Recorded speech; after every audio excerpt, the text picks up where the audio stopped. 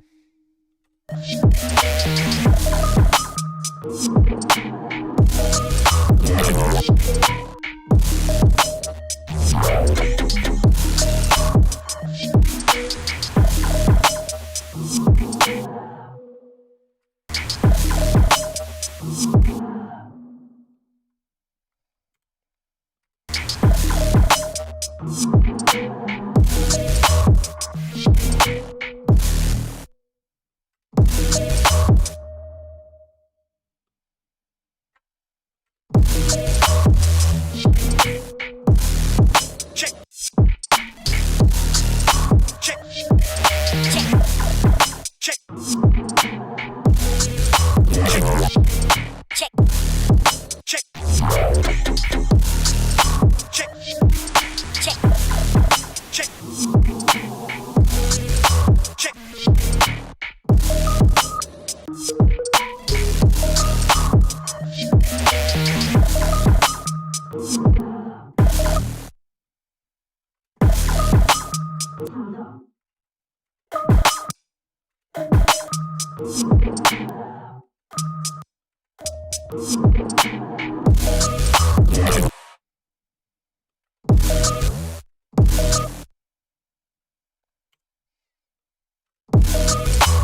Check.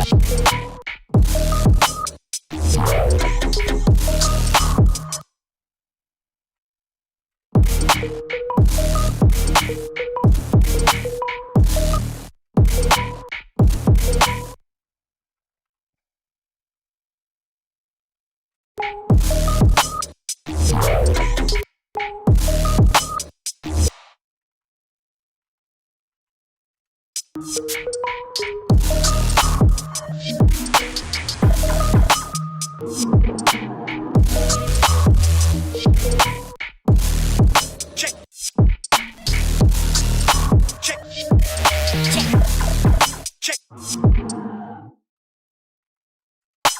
Check. Check. Check.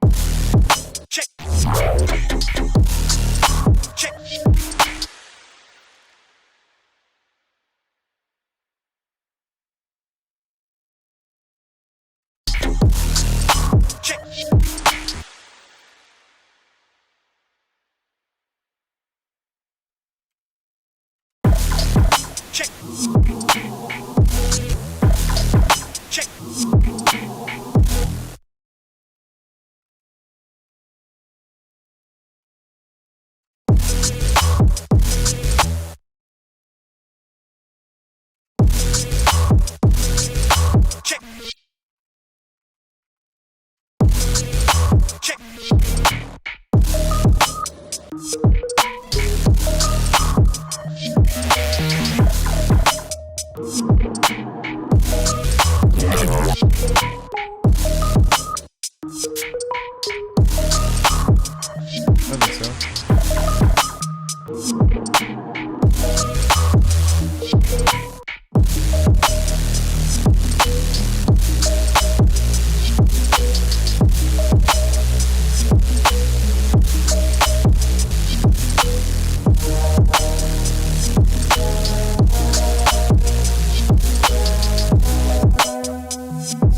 happy with Reese. Let me try some other ones.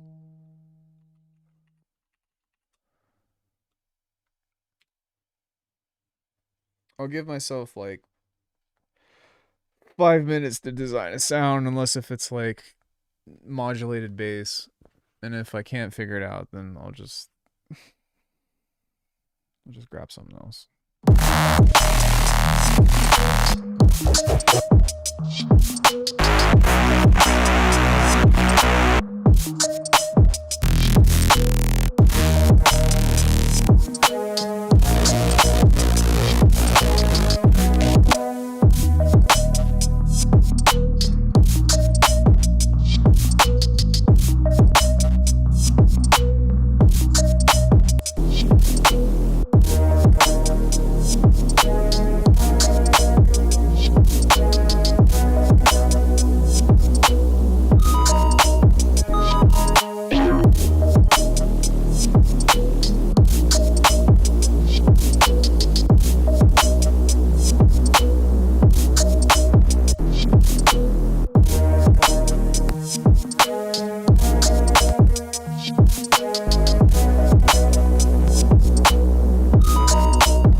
This does not sound like a grand piano. This sounds like what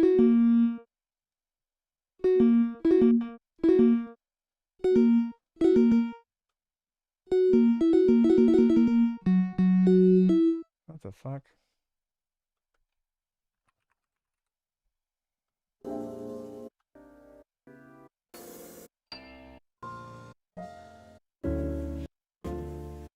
These are nice.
Looking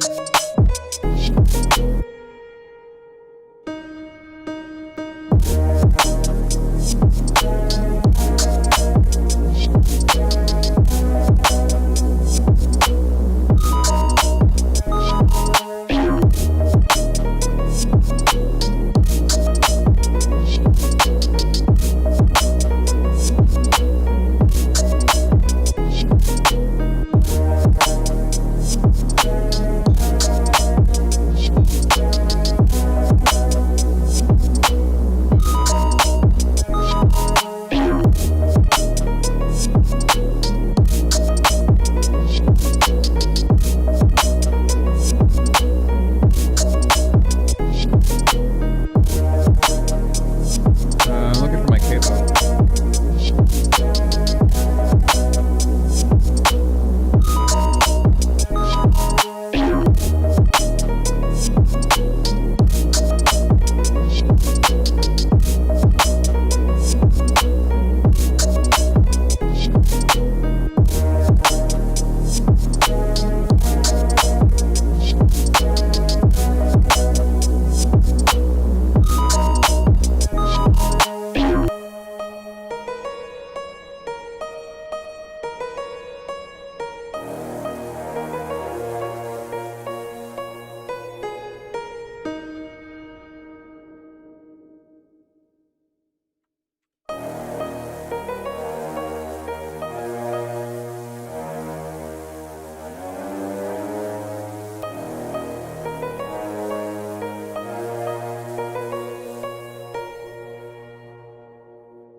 Check.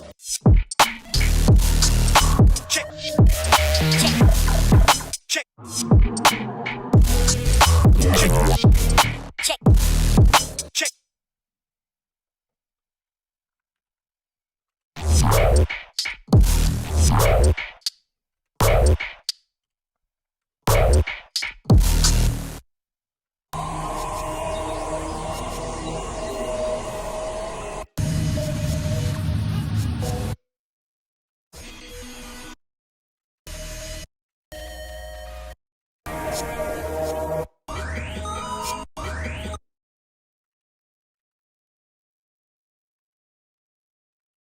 It might help if I take this off of the OTT. Maybe. Check. Check.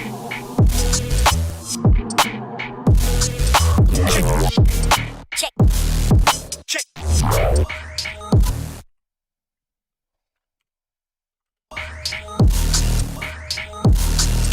Check.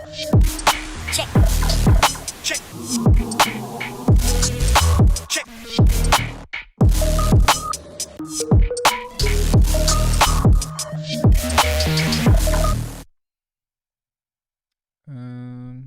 See if I have an ah.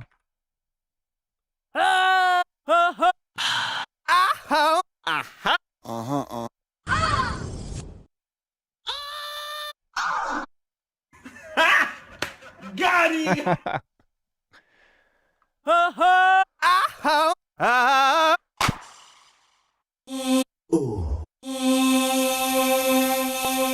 That'll work.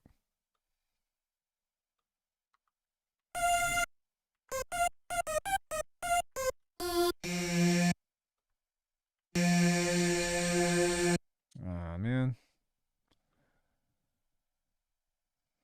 Fucking Twitch.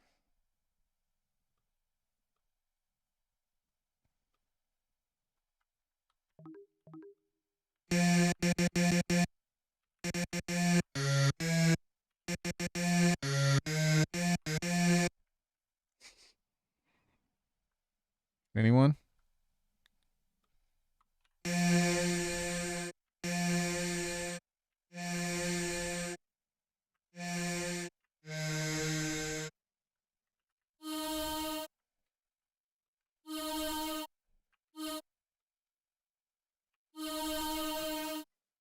Thank you. Dude, is this busted or what? Like, there should be a second release on this and it's like all like not doing the thing.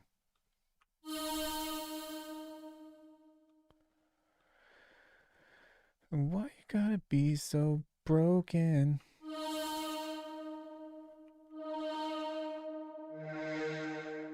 Yeah. Check. Check. Check. Check. Check. Check. Check. Check. Check.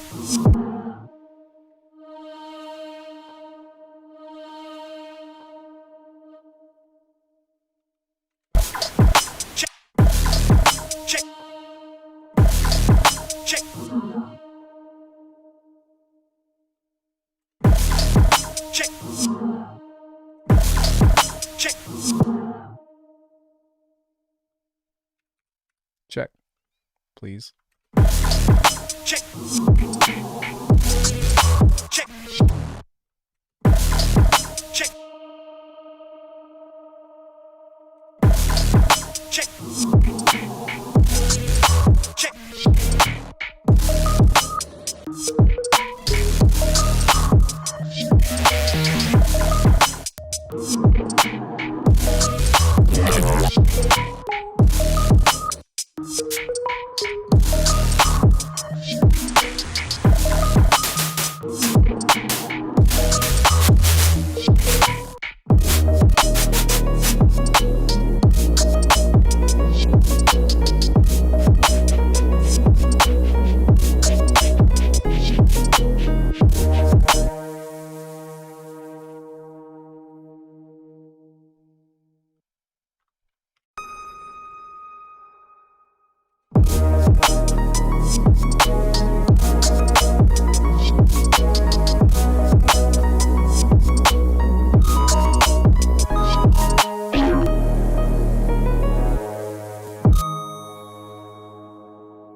Check. Check.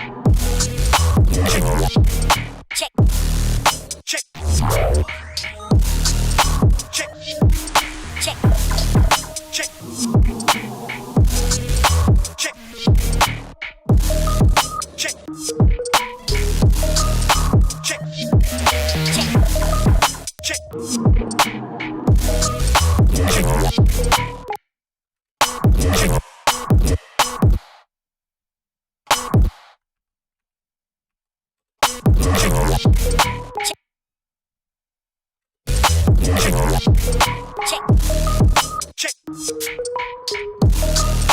check, check.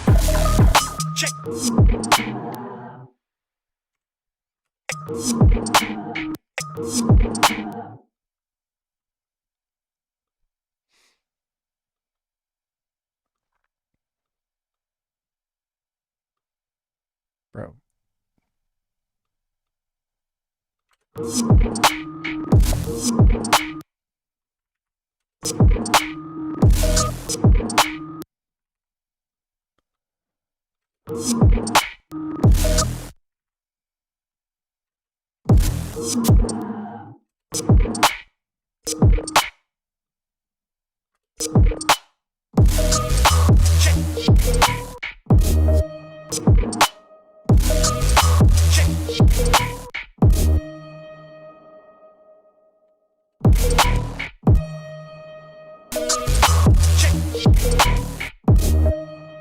Is there some kind of... Oh, there is.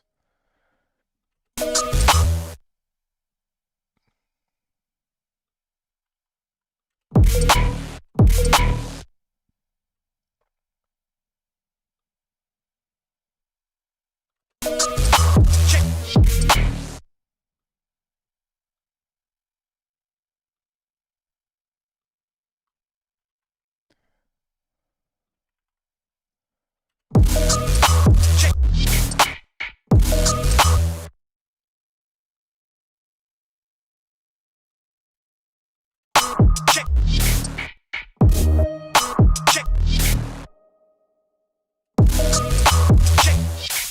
Check.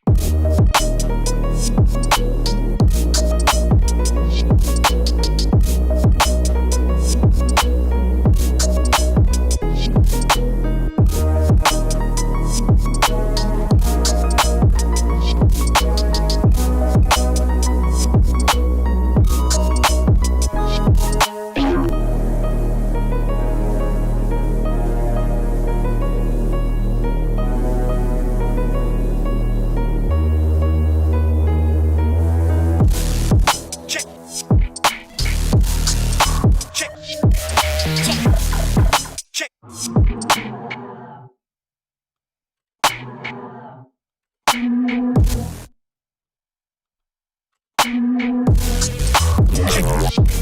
Check. check, That's fucking crazy. Really cool though.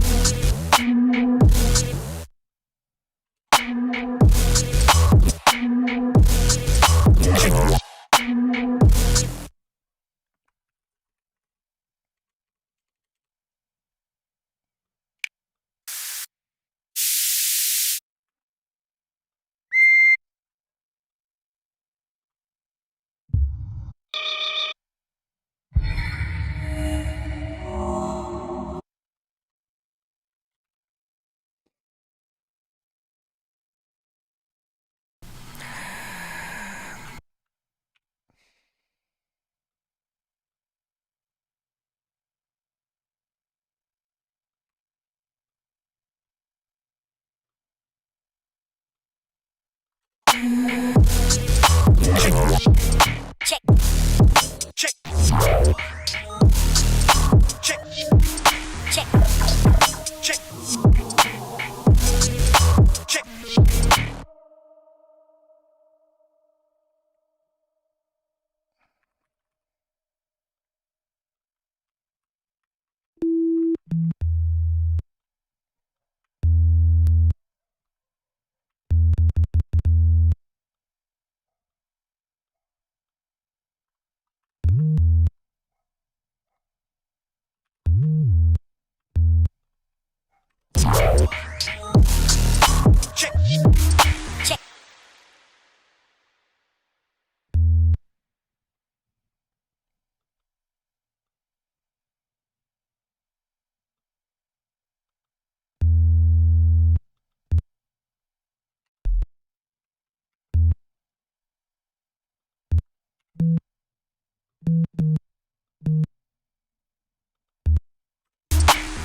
Check.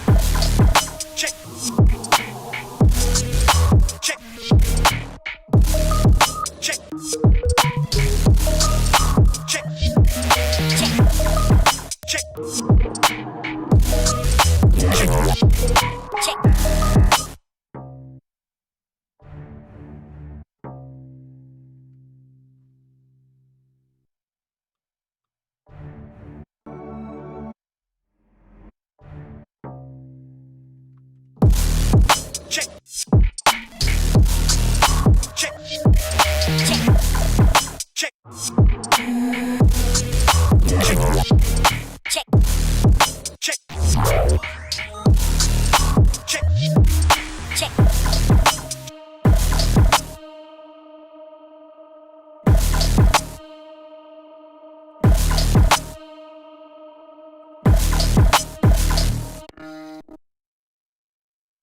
stole something.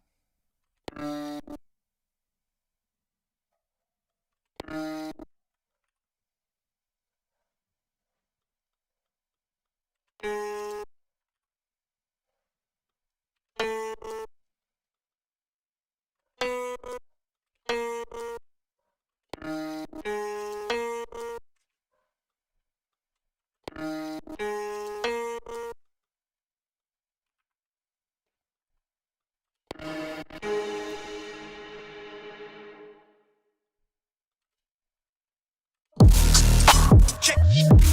check, Check.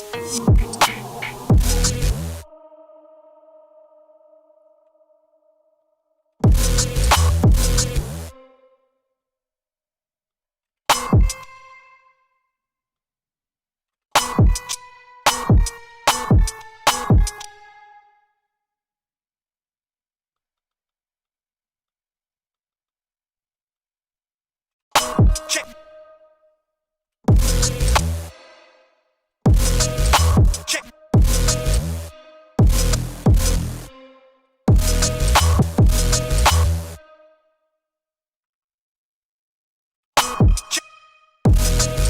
Check.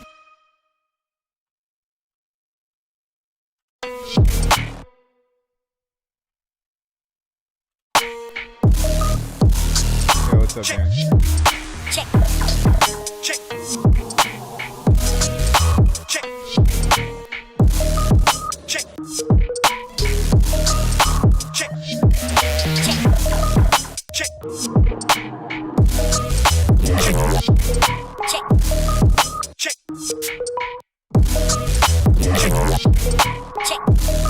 check, Check. Check.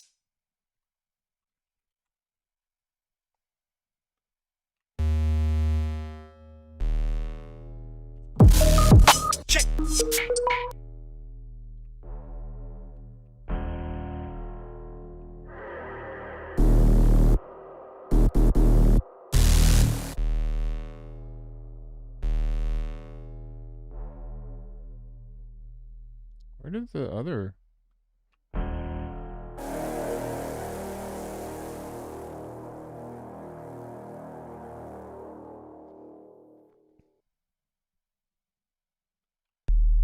Oh, Check. Check. Check. Check. Check. Check. Check.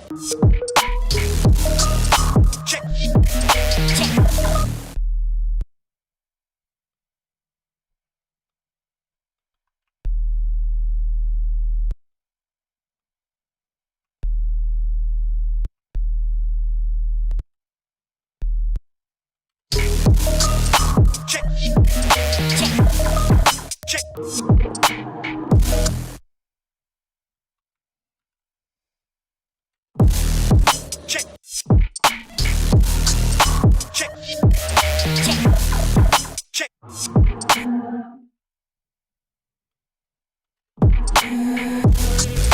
check, Check. Check. Check. check, Check. Check. Check. Check.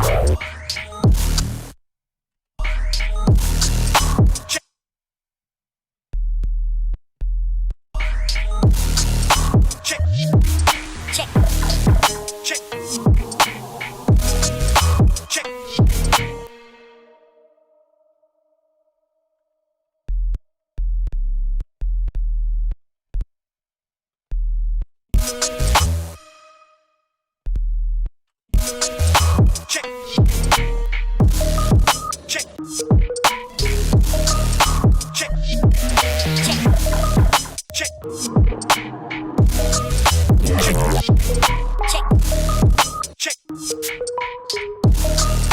check, Check. Check. check, Check.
Check. Check.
Yeah, for sure. Glad it worked out.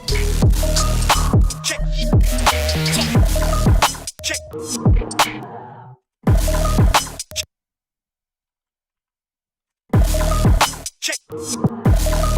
Check.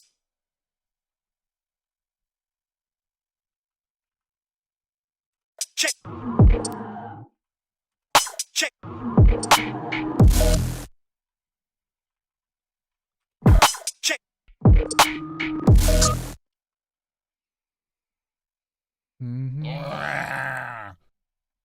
Yo, thank you, Danny. I appreciate it. You didn't have to do that.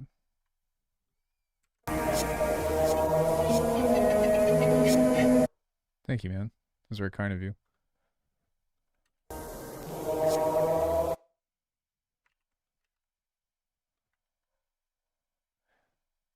Yeah, this is like a interesting. It's a chill track, but it's also not chill, you know? It's got like. Check. Check. Check. Check. Check. Check. Check.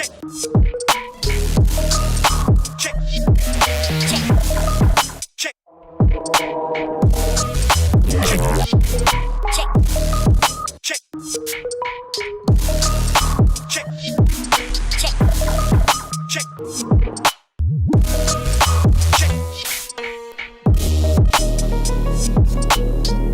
Check.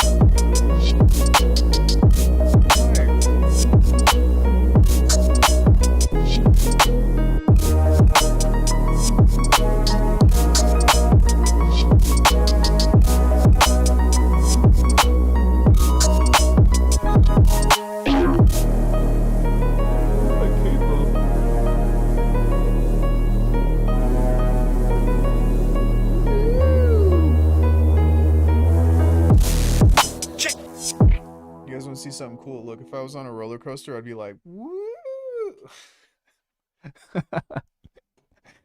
Sorry. I don't, that's like the one thing I don't do is roller coasters, but it is fun.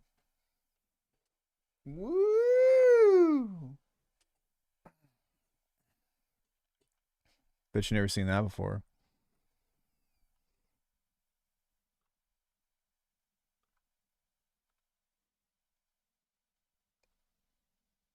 The chick sounded like the weak point.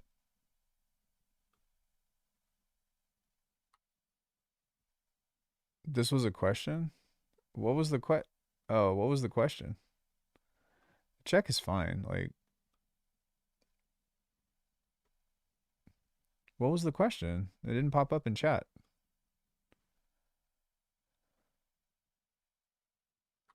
Mental roller coaster.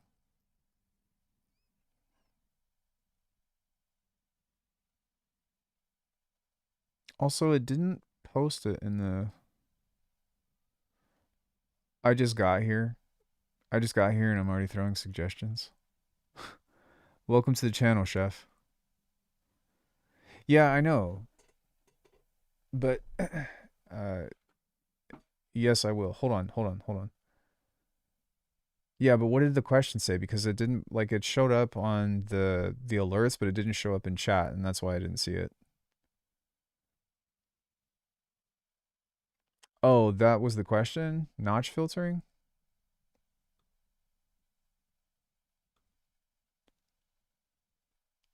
Was the question about notch filtering?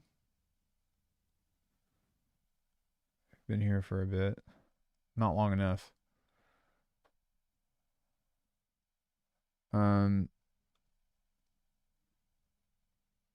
Yeah, here in super chat.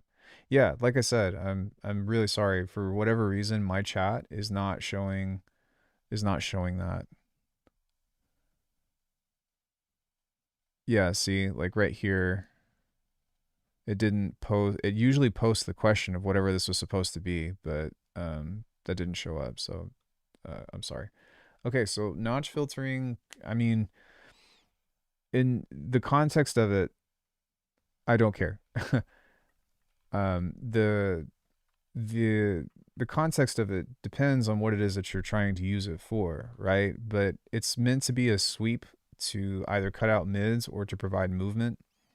In terms of bass, like it helps create vowels, or if you play it higher, it creates nasally sounds. But if you want to create something that separates the lows and the highs, then you can also use a notch for that. So, like, let's say you have a bass, like even like this per se.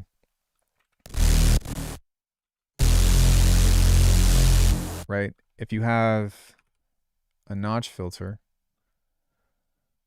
that is super wide, say like this, I'm going to create a bigger slope. And you turn the resonance down, it'll separate and clear space out for this. You see what I mean? And so sometimes, not always, like if you want to try to mix an instrument right here, like let's say you wanted to have bass but have the guitar right here, this would be a good time to use something like this. Although I probably wouldn't use a notch, I'd use like a bell curve and just dip out the low mids. But I mean, I started this track today, so it, you know, I'm not too worried about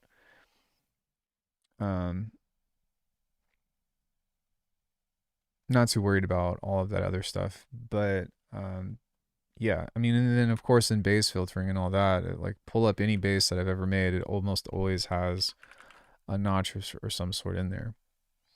Sometimes there's also resonances. Like let's say you have a really narrow notch, but you're using some kind of physical modeled sound, and there's like a harmonic that's peaking out. You can use a notch filter to just cut right there. For example, if I were to do like a harmonic series bass,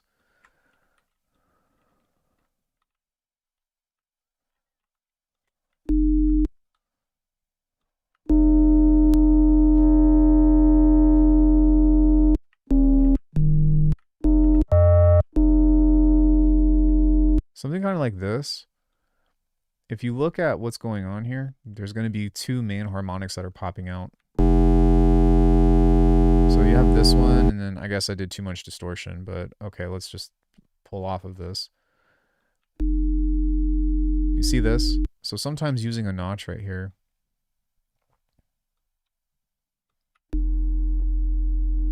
can help control that a little bit. Maybe not completely.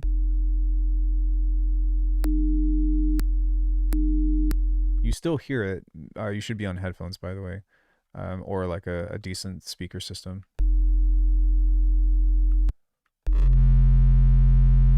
But you can also get cool shit like that, so.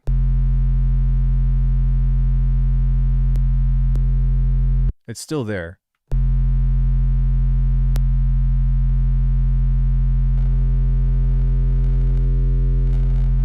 It's just not as prominent.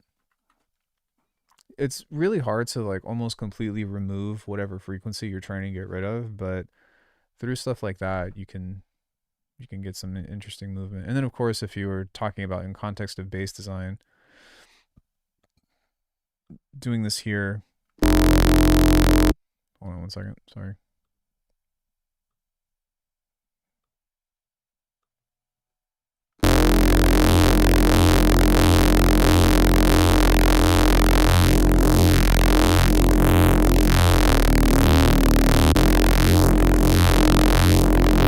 You get a cool movement like that. And so whenever we get like more complicated sounds, for example, like,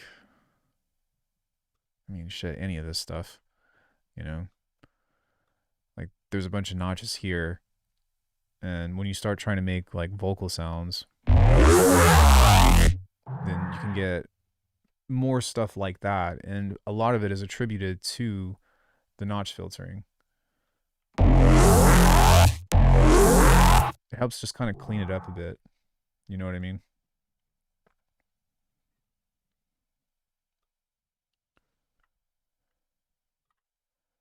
Can get some nice stereoizing effects with too. Yeah, like if you have it as a stereo filter or whatever, or even a mid-side or whatever, but those are some things or some use cases of why you might want to use a notch filter. Like filtering is, at least in my line of sound design, is like everything. And that's why I value a parametric EQ so much, because I can create these intricate shapes and stuff that basically work in serial.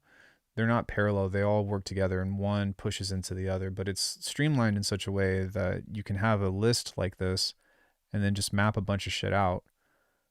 But through a combination of peaks and notches, you create vowels. And it's interesting because if you look at the anatomy of our vocal cords, of our larynx and shit, you will notice that a lot of the windpipes that open and close whenever we speak are actually doing a very similar thing, obviously on a much more complex level. But one of the best demonstrations of this is my favorite thing to showcase, which is pink trombone, because this is a speech synthesizer. So but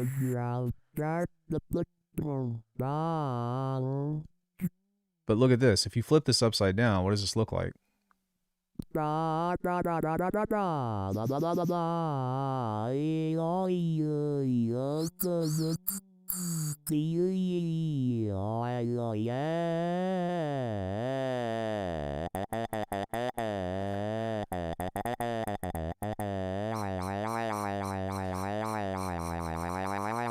This is like what an older sibling does to annoy their little sibling.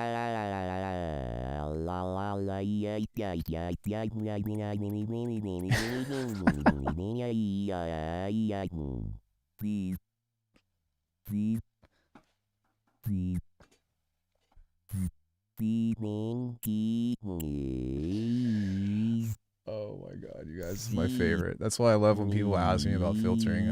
I always pull that up. So yeah, you can study that and look, but you know, in one way or another, whether it be through a frequency filter or, you know, opening and closing specific spaces, you know, like you guys know the hand flute, for example. Like I can do it sometimes, but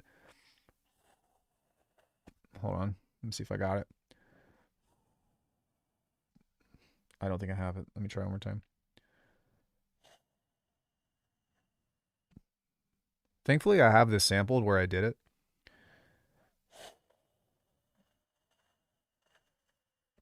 It's not working. Come on.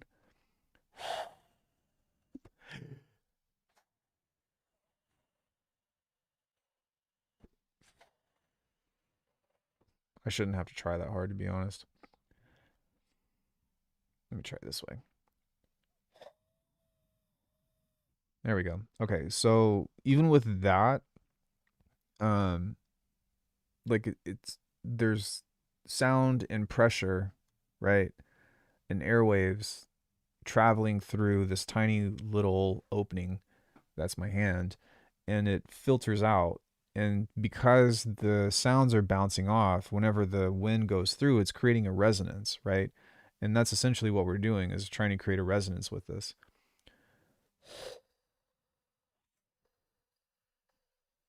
Well, whatever. At least I did it. But yeah, I need to practice that more. But yeah, so like a flute or any kind of like woodwind or stuff like that is like so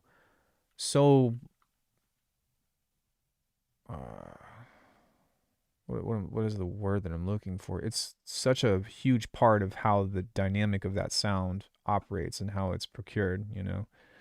But filtering is everywhere. You know, if you are wearing earbuds, you're essentially putting a filter on your head or in your ears, you know, or whenever there's like phase cancellation and shit, like the phenomenon of sound and just studying that, of like just as far as how it works and the physics of it, is absolutely fascinating. But when it comes into wanting to shape certain timbres, right, or create movement within things, I think that just learning the general filter types as a whole gives you another tool to utilize for things that might otherwise be too simple. You know, like a simple notch through a saw wave is the tipper bass, right? So this thing was cool. It's all complicated and stuff, but like for some reason everybody just fucking loves tipper. And well, I didn't mean to say it like that, but for some reason everybody loves this tipper bass, and I don't understand why, but it's really just this.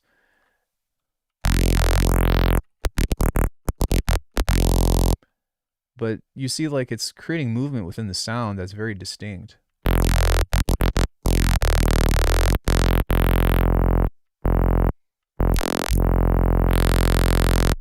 And so creating that like lasery wet sound or whatever is something that a lot of people like, and by studying that you can get some interesting results by not having to do a whole lot of work.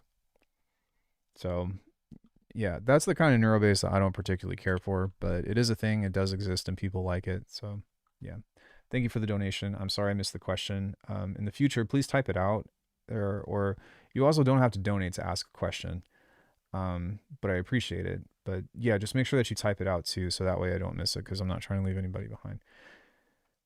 Breath. Hey Arl, what's up? Check. Check. Yeah, I mean, there's some other things I would do to it, but like it's already super close. Check. Check. Check. Check.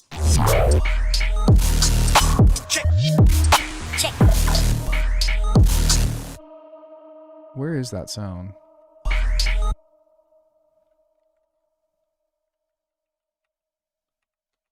I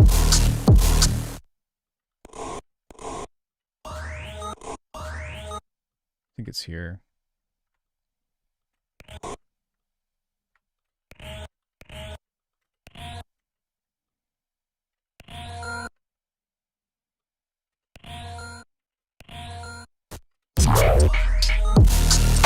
Check. Check. Check. Check. Check.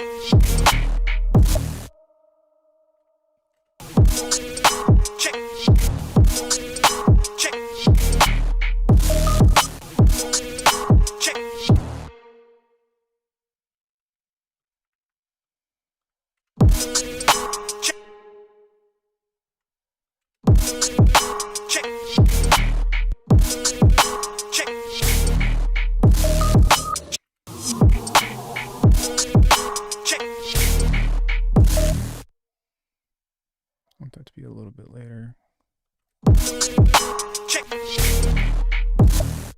that little scuff.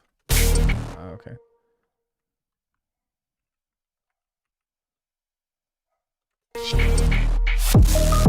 check, check, check, check,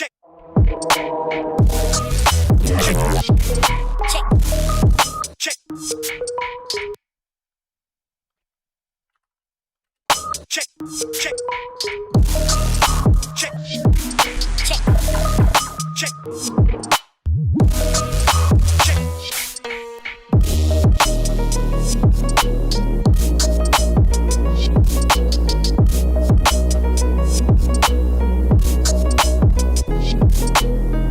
Dang, are you serious? Didn't you just get that like 6 months ago?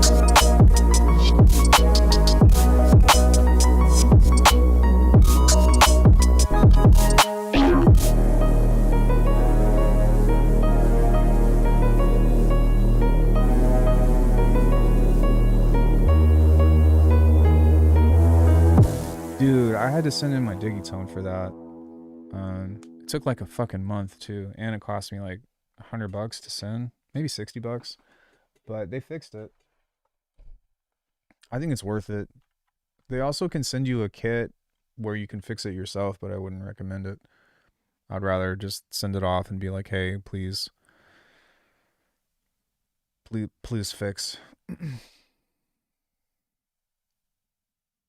Noberheim. Oh, that's the best low hanging fruit I've heard all day. What happened to your Digitone? I mean, it's right here. But I had to send it in because the power connector was too loose. Tech advised that, but my partner fixes stuff anyway, so maybe, yeah, but like, I don't know. If your partner's really good at it, that's one thing, but I would be worried about the warranty. Oh my god, I love this synth. I'm a lifer now. Or Oberheim?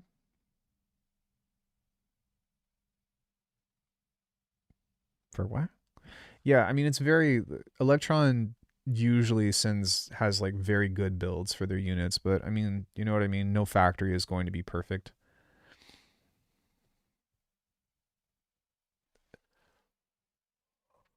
I think having an Oberheim would be cool, but I just can't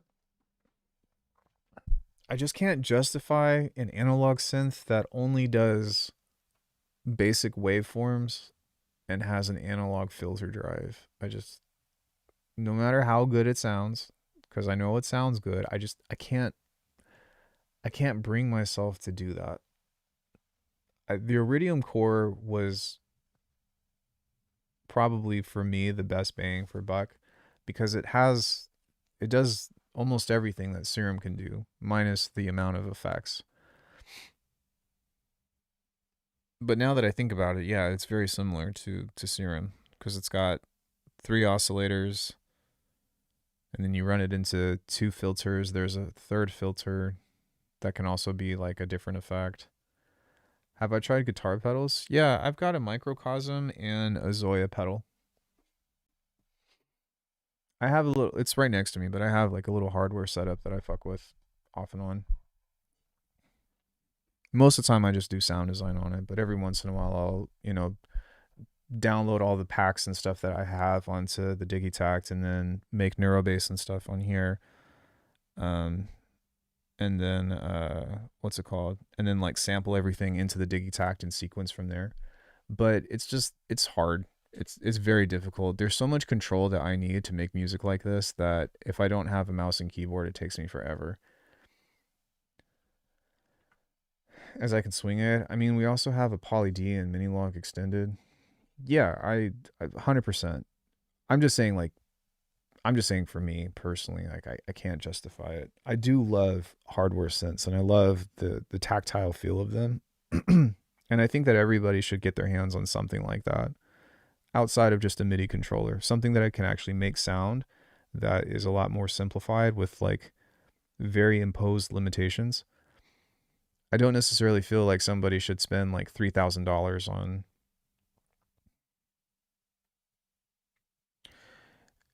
Yes and no. Like I have a lot of videos on this, but you have to change the dynamic about how you approach it, right? You should never expect to make the same quality of music that you do on the computer on hardware. It just, I don't care. I've fought NPC heads over this, and I'm just like, you guys just don't understand. You don't understand. And I don't mean that to be rude, but you do not know the technical shit that you don't even know of what you can do with a DAW. That being said, you can still sketch. You can still create ideas. You can still like begin, you know, and do a lot of cool things. And there's certain things that hardware can do that software cannot do as well, you know. Working with hardware is limited in the mixing process. I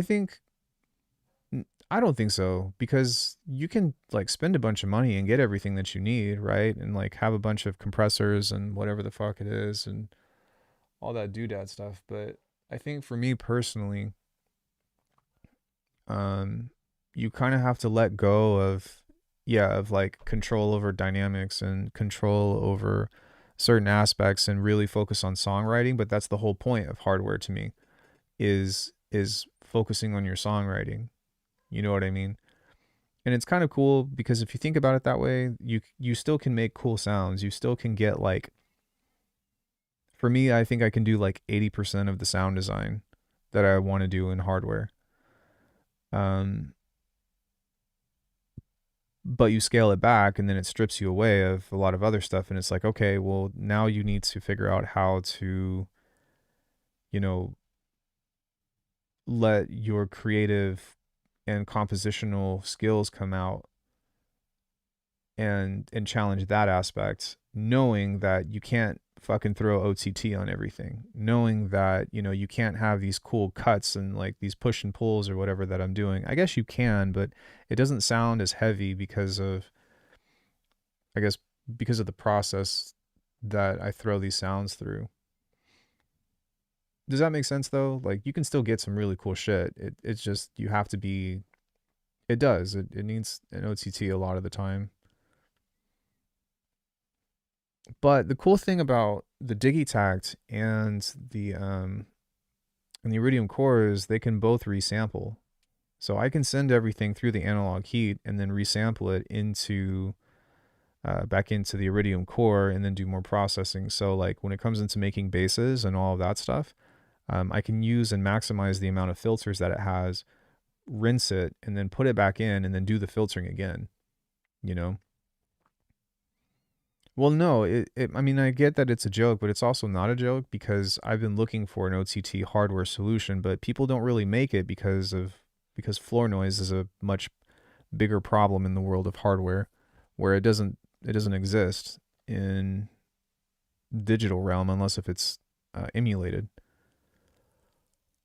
But yeah, it's definitely a challenge. And I've actually looked at other ways to do like to achieve upwards compression, and apparently transient shapers is one way. You can also do really heavy downward compression and turn the gain up really hard. It just is a lot less controlled. But I think that something like what is it? The Golden Master compressor from Endorphin Audio. That's a multi-band compressor pedal, and so if you can squash it really hard and then turn the gain up with 3 bands, then I think that you can get something kind of like an OTT. It's not technically upwards expansion, but you're just squashing the dynamics to be all even downwards and then turning everything up. You know what I mean? It would be nice if you could do both upward and downward, because that way you can tame everything that's loud and then adjust everything that's supposed to go up. But depending on how you create sounds, you know, and what you're going for, you can still actually achieve something that way, since the whole point is to, you know, even out the dynamics anyways. The trick though, and this is why it's kind of complicated, is because, or rather the trick is that when you do the downwards compression, you have to lower it so hard that it's starting to match and starting the threshold is starting to move in between whatever is super quiet and whatever is loud is going to come down to what's really quiet. You know what I mean? Um, it depends. It depends on whether or not whatever synth you have can do that. But I mean, yes, yeah, you can sample like it for the most part, yeah. So like I can have audio going into um what's it called? Going into from the Digitact into Bitwig, and then I can have an output that goes back into the Digitact if I wanted to. Or what I would rather do is just bounce this all out and then import it via the transfer app or whatever.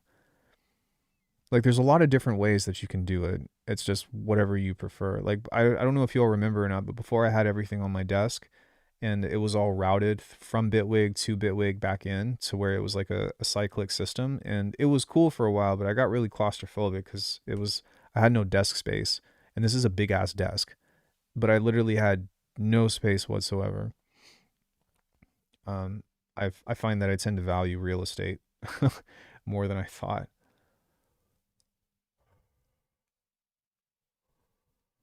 But yeah, man, hardware's fun, and I always look at it. I always am like, okay, what's coming out? Is there something that I need or something that I'm interested in? Like, I talk myself out of buying an NPC every day, but like the bottom line of it is that I know that I don't need it. Um, is that considered a feedback loop? Well, it depends. If it's going to the same thing that's outputting, then it can be. But if you are outputting a sound, but then you're recording, um, the recorded sound is not going to play back into the sound. You know, do it. No, no, no. I've had an NPC live too, like twice. No, no. I had an NPC live and then I had an NPC live too, and sold both of them. Like I know it really well, and I have videos that like nobody else has even touched on stuff, especially on doing sound design in it and all that other shit. But it just doesn't. I don't find it that inspiring. It's just a really cool piece of gear to have, you know, and the pads are fun and stuff. And I taught myself to finger jump on it and whatever. Set your desk up proper. Oh, I thought you meant buy an NPC. Well, so what I did instead was I bought a mini desk and hold on. Here we are. So I bought a little mini desk and then now the Iridium core is under there, but this has pretty much everything that I need. So let me just make sure that there's the Digitac, the Digitone, the Oxy 1, and the pedals are down here. Yoink. So it's all set up. And the cool thing about this is it's on wheels. And so I can just move it into the living room if I wanted to. Or like whatever, I can put this on the other side if I want to. But it's a nice little thing, and then it's connected through USB into the Stream Deck, which is this thing. And so this is all routed into itself, but then everything goes out through the analog heat plus effects. The plus effects is going to MIDI USB. And so if I were to turn this on, I have a template on here that is right here. Just turn this on.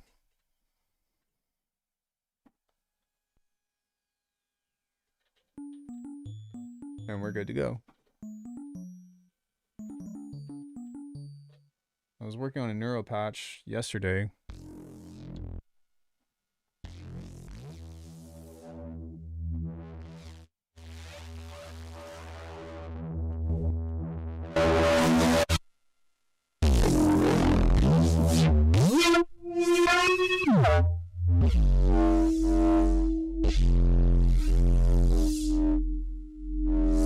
And so, it's just ready to go.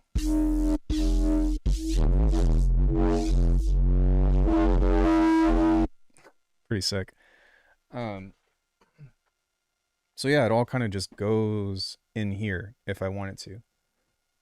and it's very very easy to work with. And I've got a bunch of these different sounds on here. Neuro.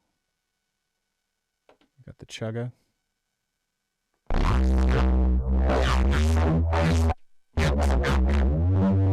Well, let me turn on the Oxy one because I use the Oxy one as the keyboard, and then I have the Hapax on the desk for making notes and stuff. Hold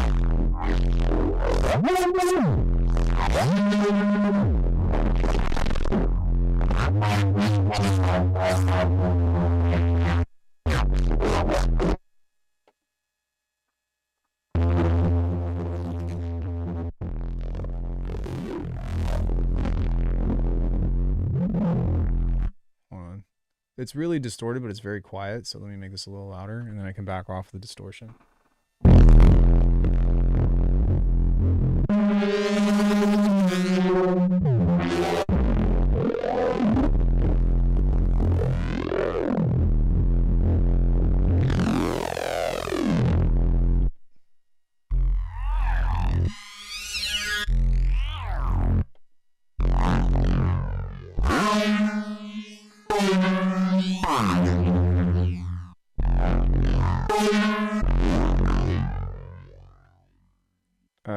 To capture hardware out, yeah, the DAW. And then if I need to record anything, then I just have rolling sampler on the master. So like, let's say I wanted to record that note. And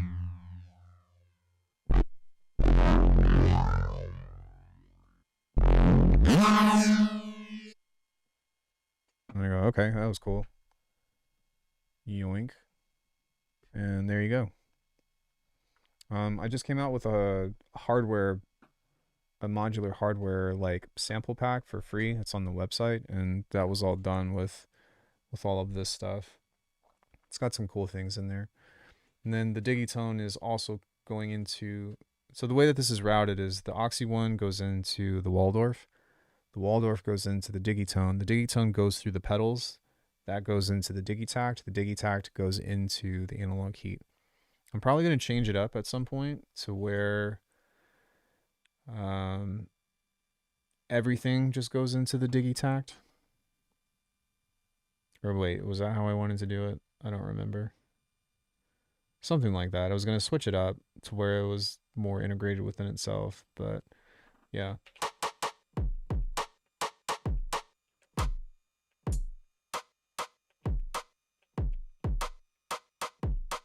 And we've got the Digitone.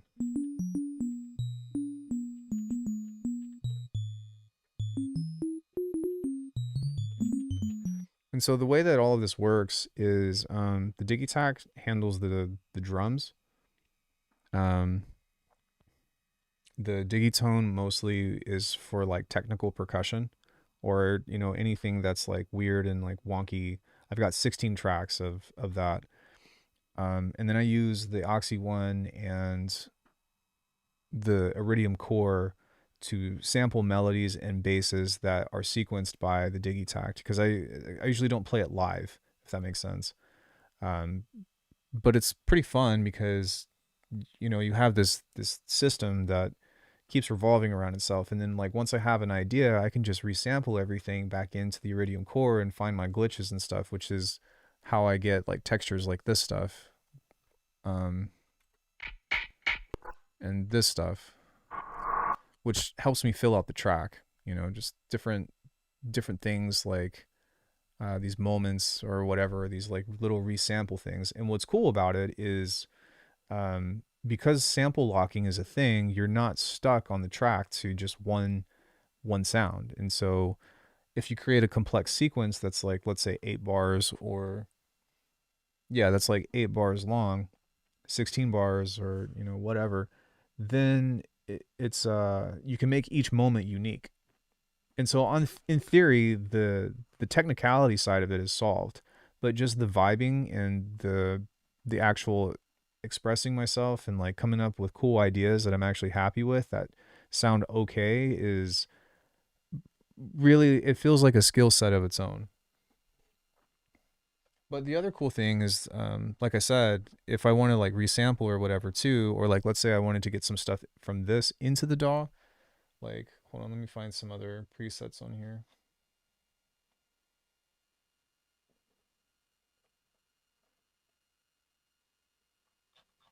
Hold on one sec.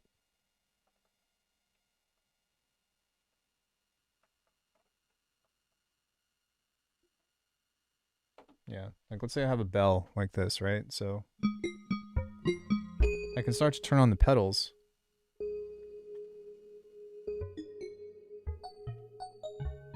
And start fucking with these things.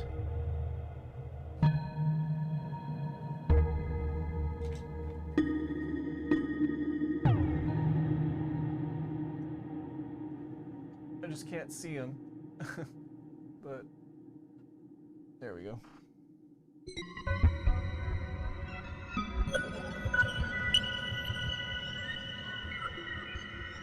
Yeah, I can start getting cool shit like that.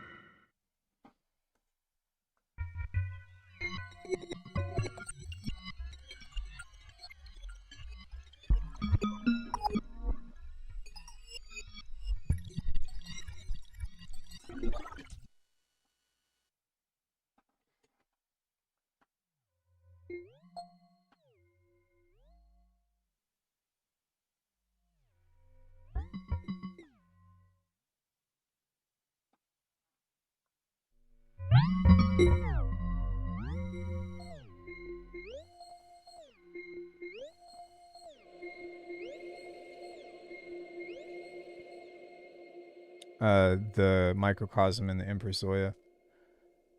Because I just send them through the pedals and then whatever I want, I just pull out like this. So, yeah, a lot of times when I'm feeling really uninspired, then that's when I'll turn all this stuff on.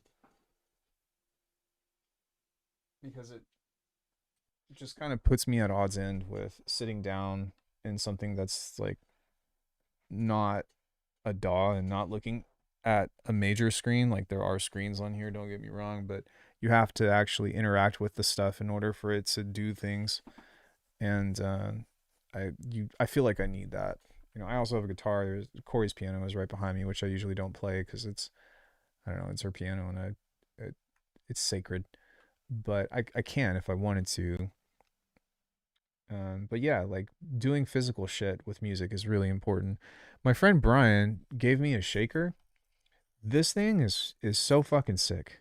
Like just for sitting down and coming up with rhythms, like I mean, fuck, like we could even do stuff like this. Like it's so useful.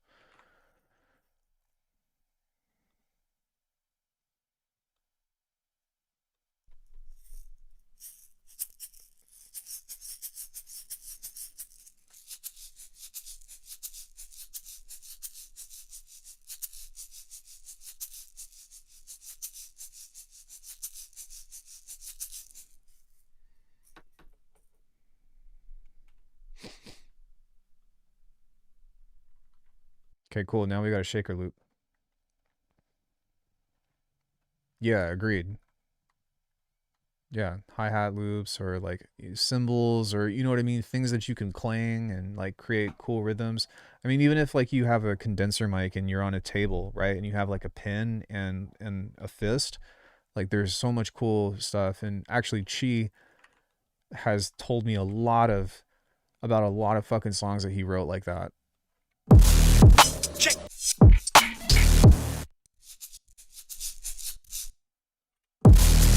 check, Yeah, this actually sounds really good. Not maybe not there, but on the second go. So 1, 2, 3, 4. check, check,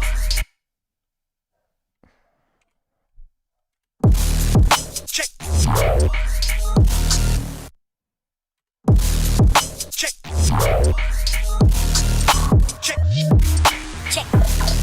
check, check, check. Although I would still want to do some stuff to it.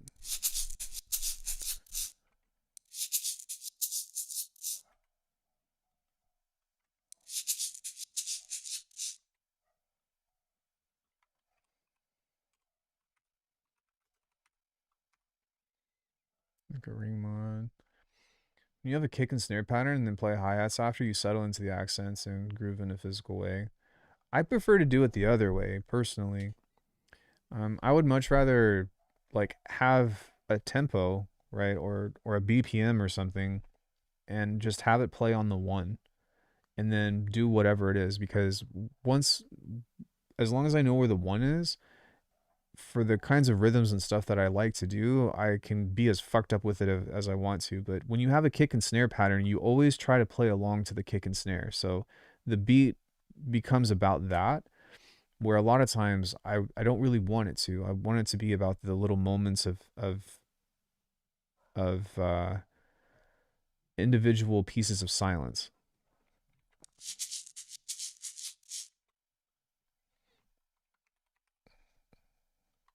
That's just my preference, but I don't know. Also, I can't tell you how many people I've done lessons with, and they always get stuck. And I'm like, all right, how do you start a track? And they're like, well, I lay some kicks down, I lay some snares down, and I'm like, stop, that's your problem.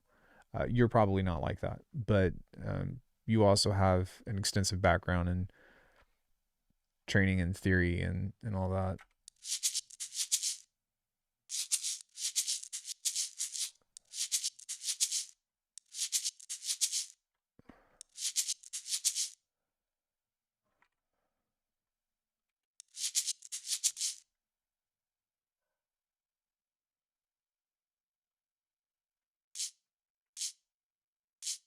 Silky slander? What?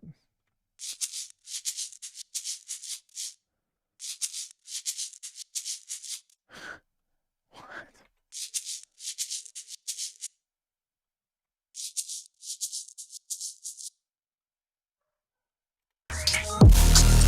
Check.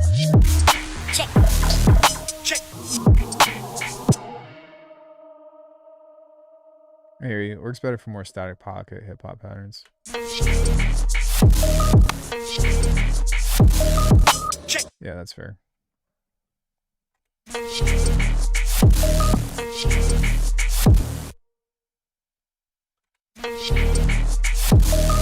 Check. Check.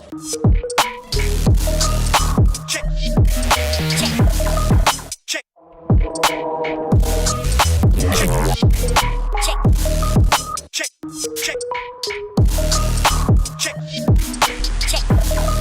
Check. Check.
Sounds okay. Check. Check. Check. Check. Check.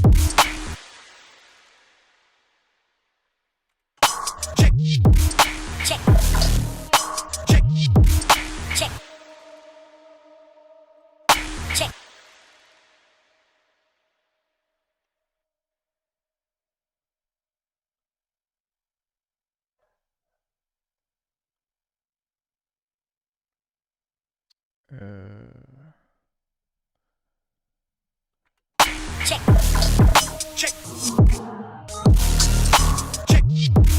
Check. Check. Check. Yeah, it's my hi-hat going.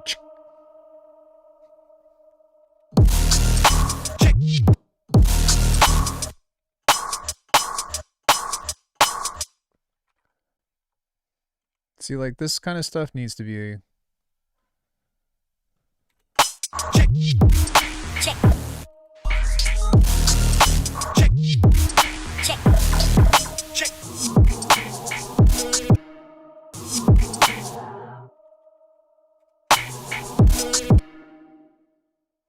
Just listening to the moments and moments and trying to make them more choppy is really what helps bring the groove out. Certain stuff you can get away with overlapping.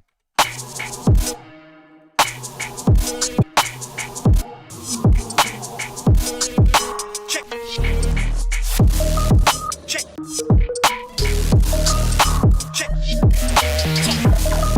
check, check. No, it's check. Okay, so like this right here with this overlapping, this creates like too much of a wall of noise. And so I want it to be more technical. I hope you're paying attention, Antonio. This is the kind of stuff that we were talking about from before.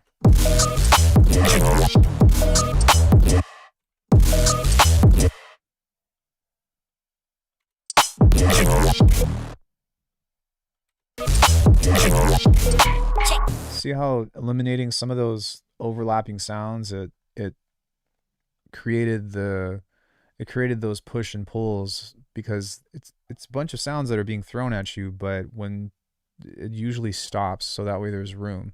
And a lot of times it's because I'm paying very close attention to this, to the groove, because this is what makes the track for me.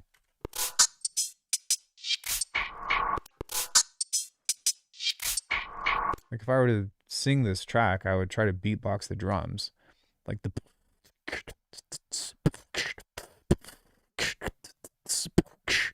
you know. And so if this becomes lost, make space for it.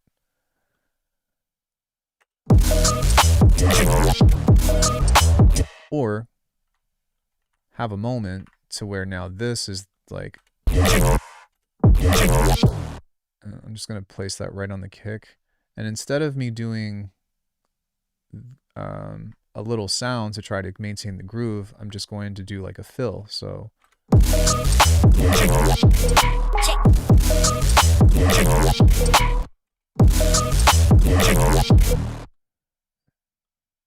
and see how this has a tail. So what we can do is just bounce this.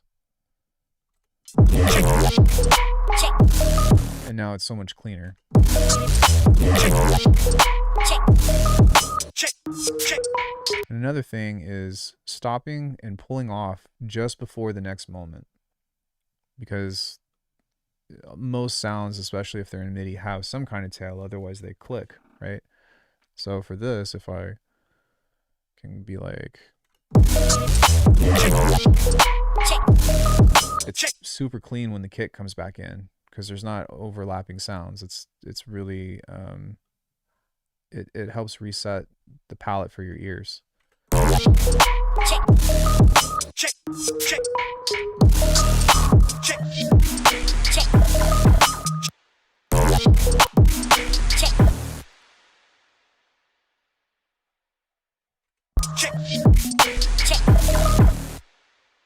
Okay, now for this guy, we can copy this again, because if you listen to this, it bleeds over into the next sound. But if we do this, see, it cuts it, and it helps maintain the sense of it gives the track momentum, because the kicks and snares are always able to stand alone. And that's really like the big thing with this stuff, of like how to do less is more. This probably seems really complicated, but other than like technical placement, this is the track. Like there's probably less than 20 actual tracks. Like, so we've got 1,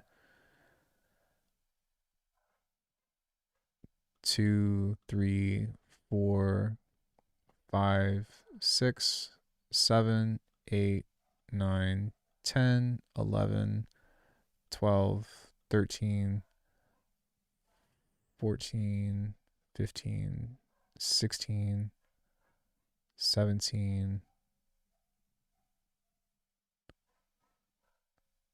18, 19, 20, 21, 22, 23, 24, 25, 26, 27.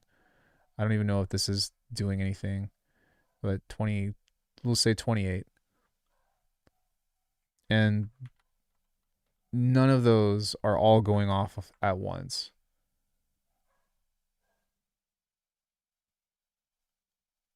Is this track just drums, bass, perk, and effects? Yeah, that's what all of my tracks are. Just drums, bass, perk, effects, and, you know, like little melodic things. Check. But like I know that I just said that I have 28 tracks in here, but how much stuff is in here are just one-offs. You know what I mean? For the most part, it's just this. The subs and this, so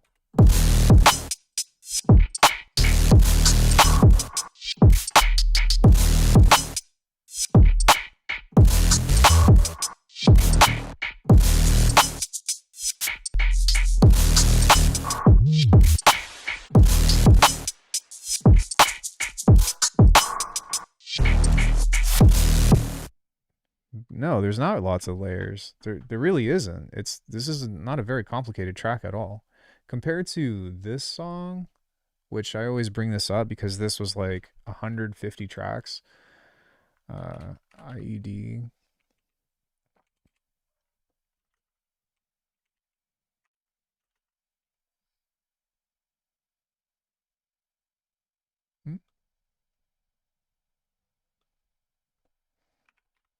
There we go. This track had like so many fucking layers in it.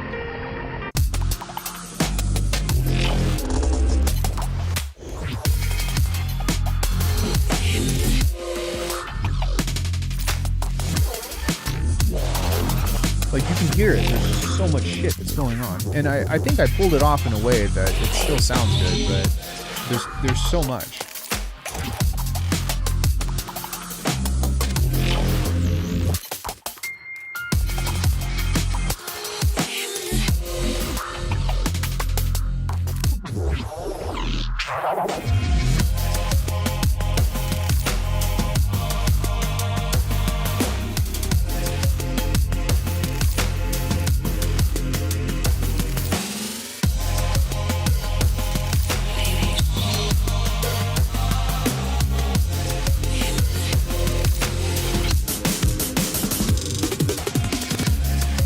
Yeah, super busy, right?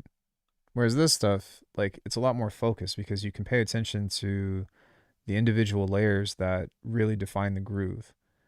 And there's a time and a place and like certain instances and like considerations for what the genre of what you make needs. But for this in particular, like I really just wanted to sound like basses and the drums.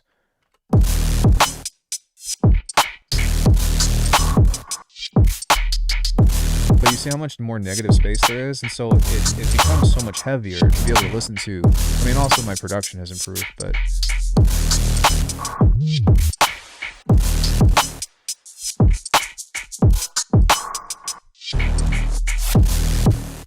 that's just what the bass is. They still kind of have it. It stands on its own. You can still do this with just that, but now when you add in all the other shit. Check. Check. Check. Check. Check.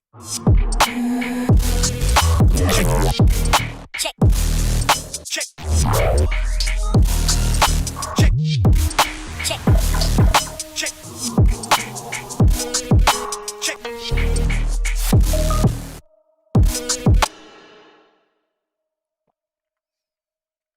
Check.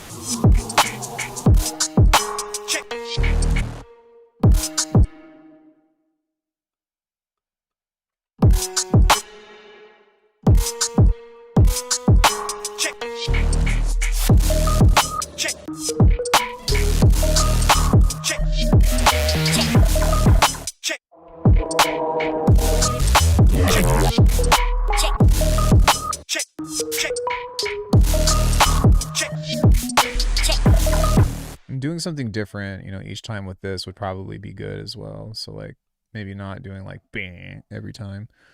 It's very easy to fall into that, which it's not the worst thing in the world, but check.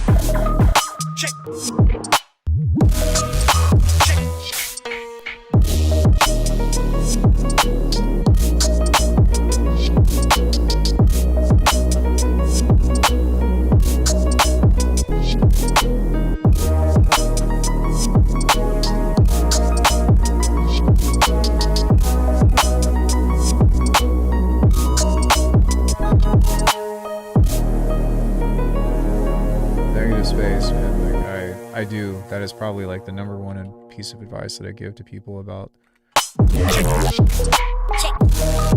Check. about on this channel. But that's because I didn't understand it when I was first learning about things. Like even when I was doing lessons with Copycat and we were talking about groove and stuff, it was, I think he mentioned it to me at least a couple of times in passing, but I don't think that I picked up on it. And I used to just try to fill all my tracks with like details, right? Like look over here, look over here, look over here. And this track is still busy. Like don't get me wrong. I think that I'm going to try to whittle it down to like only the stuff that matters. But in this stage of writing, having all of that shit on there is fine because I can pick and choose what matters and then be like, all right, I don't need this, or this does need it, or, you know, whatever, or think that it's okay.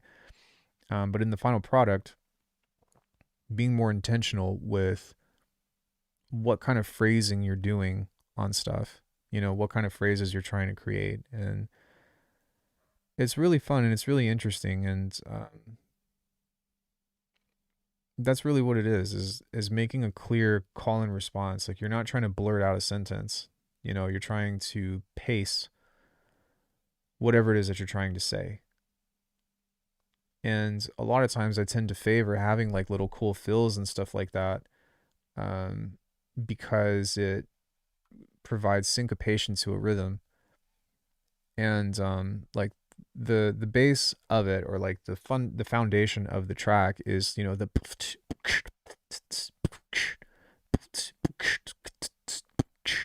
right? It's a repeatable sentence expressed musically. That's a phrase. It's call and response. It's a pattern. Yeah, a choice, sure. it's a pattern that represents choice. Sure. But yeah, so like I'll busy certain like negative spaces up because I want it to be like boom, boom, you know, and like have these little fills and all that, these little pockets, because I'm in my own world with it, you know. And the more that I can pull myself into it, the more fun that I usually end up having. Because if it doesn't have that stuff and it's just the groove and it doesn't have any elaboration, well, sometimes that's what the genre calls for, but I like that there's a lot of sophistication to like glitchy halftime shit, because it provides a certain kind of eloquence that you can provide to listeners that are really locked into whatever it is that they're listening to, you know. Like I think that you all can follow this stuff, but I've played my music for my dad back in the day and he was like, it's way too fucking busy and like I can't even tell what's going on or whatever. And I'm like, yeah, that's because you grew up with, you know, 70s to 90s rock and you need a fucking journey on the every downbeat or something, you know. But I think that, I don't know. I mean, interestingly, like whenever I played my stuff for Corey, like she caught all of it because she's a classically trained composer, and that is like, you want to talk about complicated shit? Like, dude, her stuff is insane. Especially with some of the things that she's written that have these like very, very interesting and deliberate details that, you know, say certain things. And that's where a lot of her personality and her music comes through. And that's why I have an appreciation for it, you know? And these are things like these choices that I make. It is like, I put it in there because it's cool, but it also makes me feel something whenever I have a certain connection of sounds together, you know?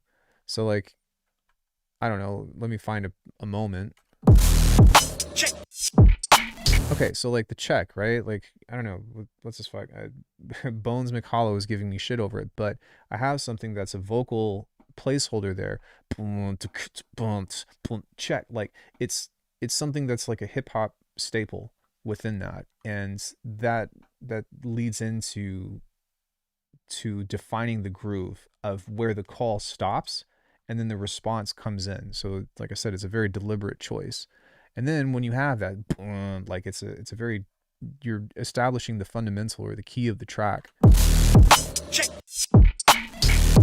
See, and then there's these little spaces in there that's like, wait, what just happened? But then it picks right back up and keeps you in the groove, so it provides a bounce. Like I don't think about this stuff whenever I'm doing it, but looking back on it retrospectively about why I made certain choices, it's very easy for me to like figure out why. And I try not to think about this shit like this too much because it pulls you into, you're starting to become a technician as opposed to like making music. At the same time, like knowing knowing why people do stuff instead of how they do stuff is so much more important in my opinion.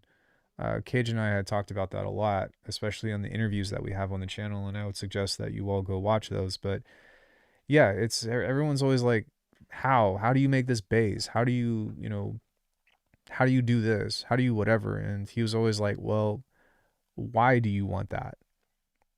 What does it do for you? And a lot of times it's going to help you a lot. And I'm talking to everybody here, not one specific person, but it's going to help you a lot if you're like, well, I want this because of something that's beyond it just sounds cool. You know what I mean? Because there's a lot of fucking cool sounds that you can use in your music that doesn't really dwindle, you know, specific affinities towards a sonic palette, you know? Like, and those are the kinds of things that you have to figure out. You have to ask yourself, like, why? Why do I want this? What is it about this thing that makes me feel a certain way? And that's part of finding yourself as an artist because it's going to influence the choices that you make whenever you're trying to throw beats together. Why do I reference Cheese so much? Why do I look up to his music so much? It's because it reminds me of a modern version of what I grew up with, you know? And the way that it makes me feel is very empowering, especially with his bangers and stuff, you know, like the training music. Like anytime Trailblazer comes on, I throw a hard skill because I'm immediately like, I'm in it. Wow, there's a loud snap. You get what I mean? And that is something that has an impact on what I appreciate about music. And so whenever I'm writing music, I'm trying to not make what he makes, but I'm trying to recreate the feelings that I felt whenever I was listening to Chi. Whenever I do listen to Chi, whenever I do listen to Cage or Zane or, you know, Copycat or what the fuck ever.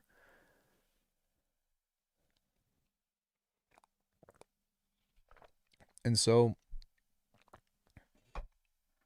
like, when you have a why, you have a purpose within music.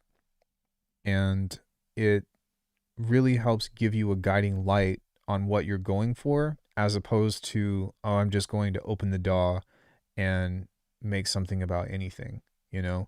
And if you bloom that concept and you start working on thinking about tracks in your head that inspire you, but also have like a spin of originality to it as in a means of like, okay, well, you know, I really like this. I really like this synth, but it's more so of the rhythm of the synth and it's like the angriness of it or it's the aggressiveness of it. And you make something that's not like it, but still has the same attitude. You don't get so married to the sound design anymore either. And that was a hard lesson that I had to learn. But it's so easy to get caught up in the technical shit of, oh, bro, like, you know, my snares don't hit as hard. My basses aren't as wide and as full or whatever. And it's like once you get into that zone, you've kind of already lost. You should really be focusing on that when you're like getting towards the finish line. Um, I say that like there's a certain way of thinking that I've kind of navigated through that's like a middle ground, but I try to be very careful about how much time I spend on making and designing sounds while I'm in the writing process because I want to stay in the writing process. Can somebody clip that for me from the first part of what I was saying about like a minute ago? I would appreciate if someone could clip that because I think that's going to be something that's helpful for other people. But yeah, I mean, like, what is halftime about? It's modernized hip hop with drum and bass sounds, right? And for me, that's what I tend to value. I like bass, and uh I like rubato esque drums, shit that's like really fucked up sloppy grooves, right? And if I can have that in my music, then a lot of times I'm usually happy with the outcome. Everyone has to figure that out for themselves of what they have to have. Best genre ever, changed my mind. Yeah, I would have a hard time arguing what I like better than halftime. But there's a reason why I make halftime is because it's my favorite. Maybe not best, but it it definitely speaks to me the most, you know? Like I grew up in LA, and if you've grown up in LA, you've likely seen some shit. And there's just certain things about it, certain things about, riding the subway, um certain things about like traveling and being in the streets and all that other stuff that just I'm like it's fucking in me. I don't speak like I'm from it or whatever, but I have such deep roots in Western culture hip hop. How sloppy? As sloppy as it will stay together, I guess. It's definitely like a stack of burgers that are getting ready to fall apart or melting ice cream or something. But yeah, I'm gonna save this, and I'll show you this other track that I was working on.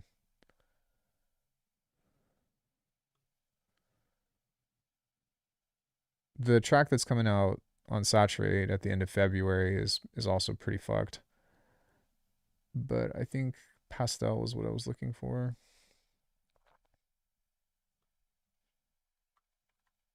The drums in this one are pretty fucked up too.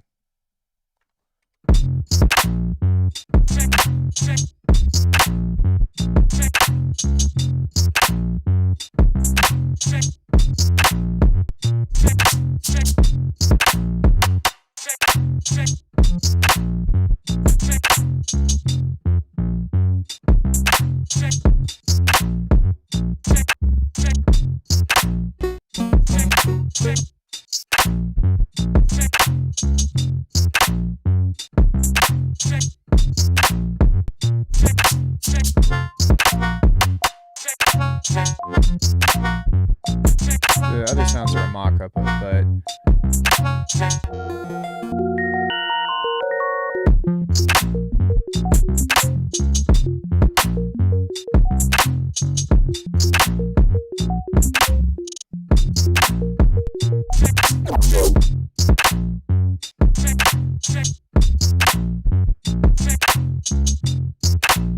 yeah, so I'm definitely going to revisit that at some point. And then melodies and chords, struggle bus. This is more of like a copycat type of track.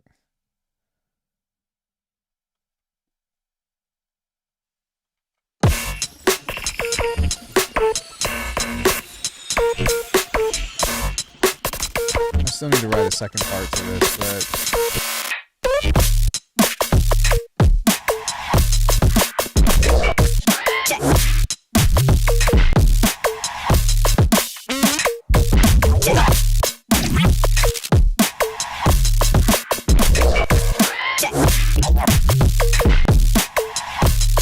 Yeah.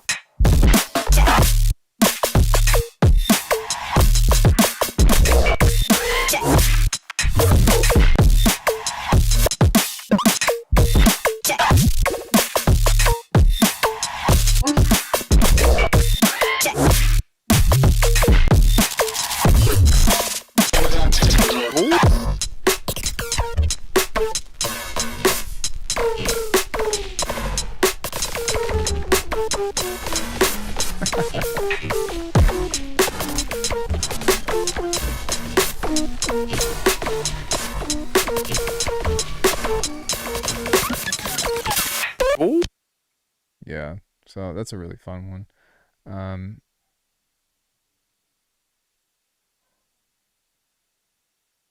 yeah, it's just stuff like that.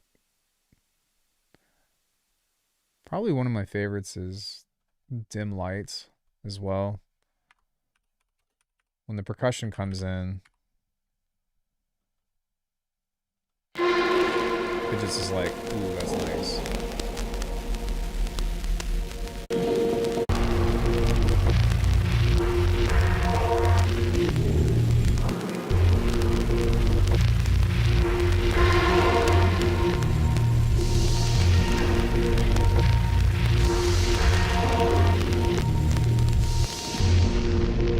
It's dark.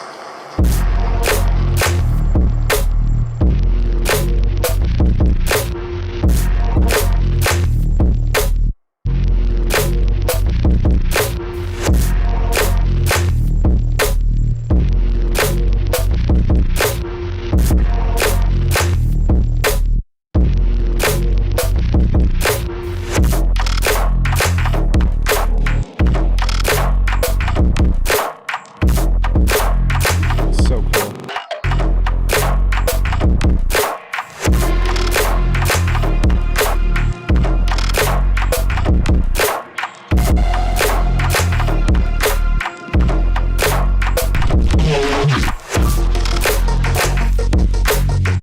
Yeah. Then January 2nd. Halftime January 3rd. This was another one that's just kind of like a cool little short sketch.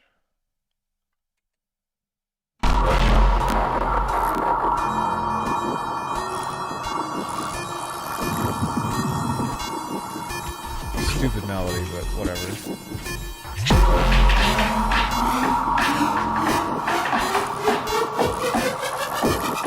Oh, you're gonna love this one.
Yeah, I fancy that one quite a bit.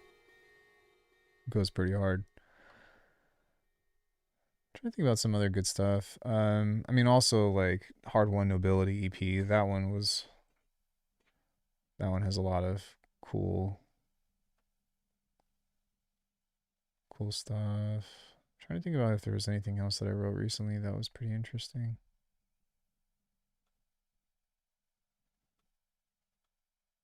I don't know. I do write a lot of music. I don't finish a lot of music, but I write a lot of music. Hard Won Nobility is your favorite.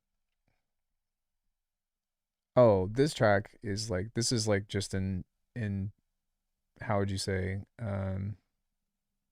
it's in this like Genesis form because I started it with a friend of mine, but the rhythm on this, the boom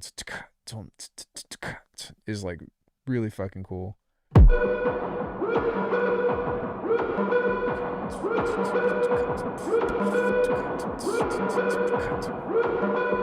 Yeah, it's like I said, it's just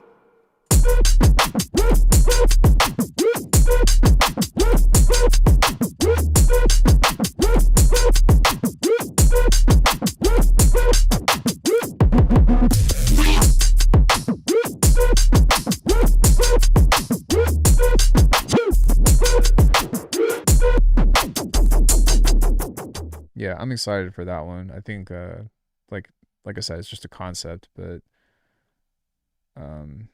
there's gonna be some cool stuff that him and I are gonna do with that. Let me see, what's this one?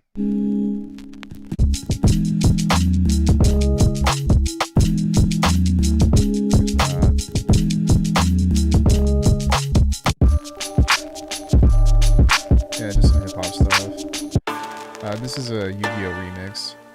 Check.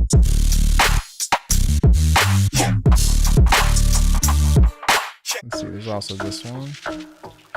As motherfucker.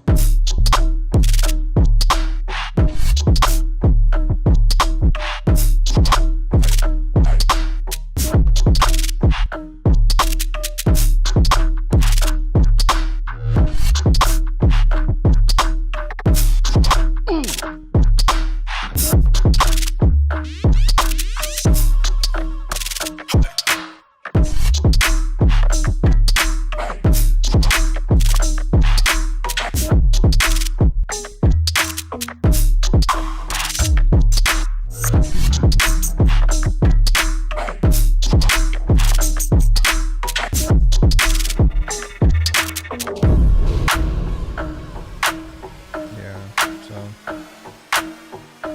let me see. When was this? This was back in August. This is more like trappy stuff.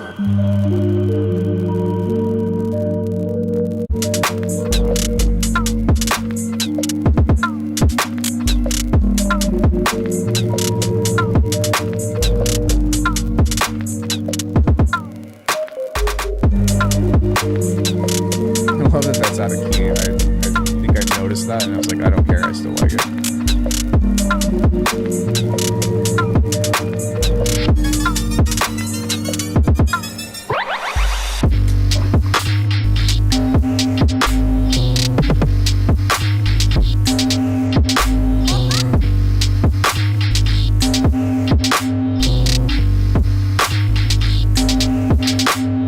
Send it to the bar, hard nigga get a shot, get a bar, get a hot, get a home, give a cop, doom, place, doomsday, send it to the bar, hard nigga get a shot, get a bar, get a hot, get a home, give a cop, tombstone, dirt place, doomsday, boom. Send it to the bar, send it to the bar, send it to the bar, send it to the tombstone, dirt place, doomsday, doomsday. Send it to the bar, hard nigga get a shot, get a bar, get a hot, get a home, give a cop. Tombstone, dirt place, doomsday, doomsday. Send it to the bar, hard nigga get a shot, get a bar, get a hot, get a home, give a cop, place, doomsday, Send it to the bar, hard nigga get a shot, get a bar, get a hot, get a home, give a cop, tombstone, dirt place, doomsday,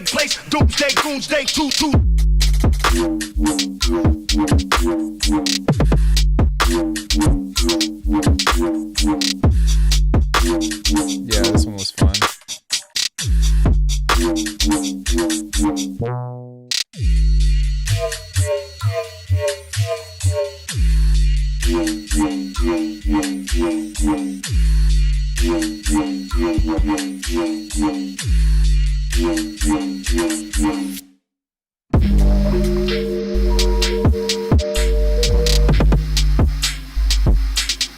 Doomsday, too. Yeah, so I don't know, when you ask me about fucked up beats, those are some things that I've written recently. I do need to finish the collab with Fracture as well. Maybe I'll do that Friday if I wake up early enough. That could be fun. But yeah. Does anybody have any questions? I think that all those songs were cool, but I think that they need more checks in them. I don't think that they have enough checks.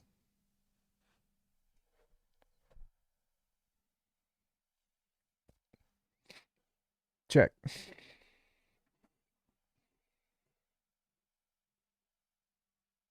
Yeah, needs more checks. Check. Maybe what I should do. No, I've been live for like 5 hours. Maybe I'll do it tonight, but I'm going to try to write an intro for what we wrote today, and then I'll see if I want to work on it again in the future or something like that. How do you make a halftime beat from start to finish?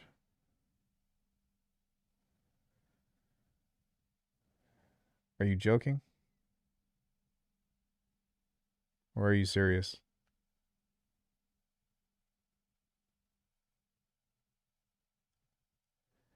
And to check.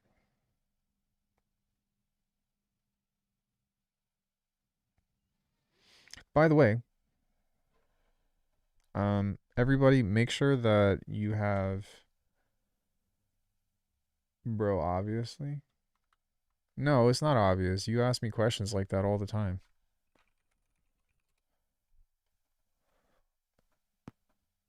Dead ass. On God. Fuck you mean?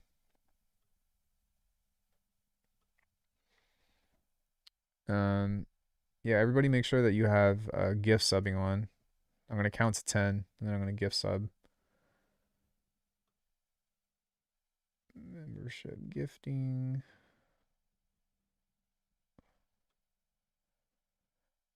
10, 9, 8, 7, 6, 5, 4, 3, 2, 1.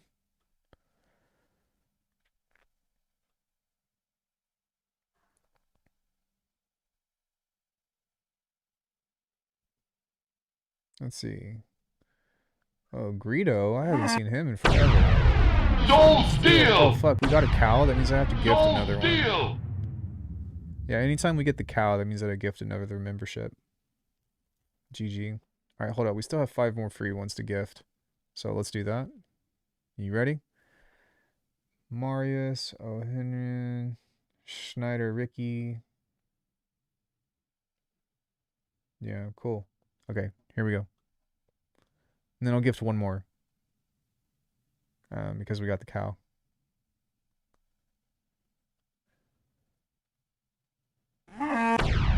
Oh my god, we got Don't another steal! cow? What? Don't steal! Alright, I guess I need to donate 2 more. Whoop whoop. Let's gift a membership. Oh no. Membership gifting. Okay, here we go. Hold up. Hold up. Oh no, I don't want you to see that. Hold up. Wait a minute. Okay, there's one. I think.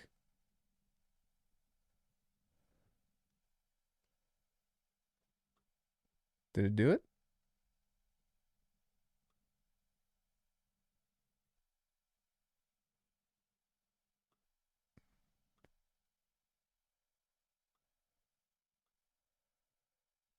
The fuck? Okay, one more time.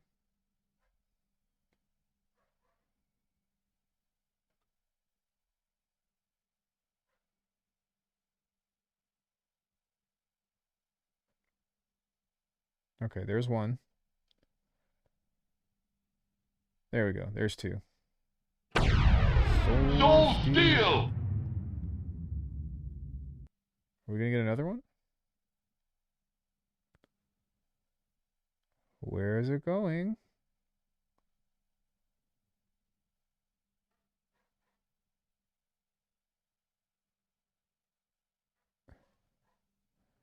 Oh, it's a good time to start dropping frames. From Castlevania.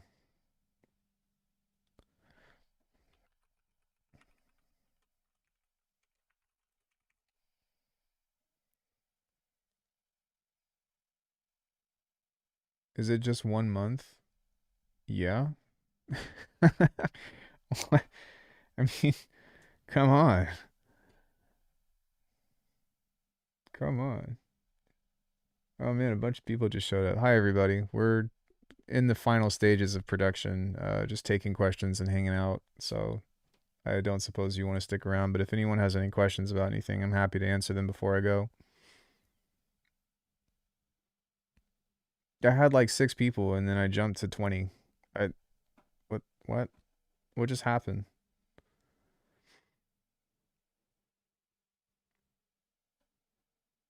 I think you can gift a year. No, you can't. I can't anyways. I can gift 250 subs. Or sorry, I can gift 50 subs for 250 bucks. But no, I can't gift a year. That is not an option. Aside from that, I'm going to throw this out one more time. We still have a 25% sale going on at alchemy.com. I just put out a new drum pack, and it's really good. I suggest grabbing it.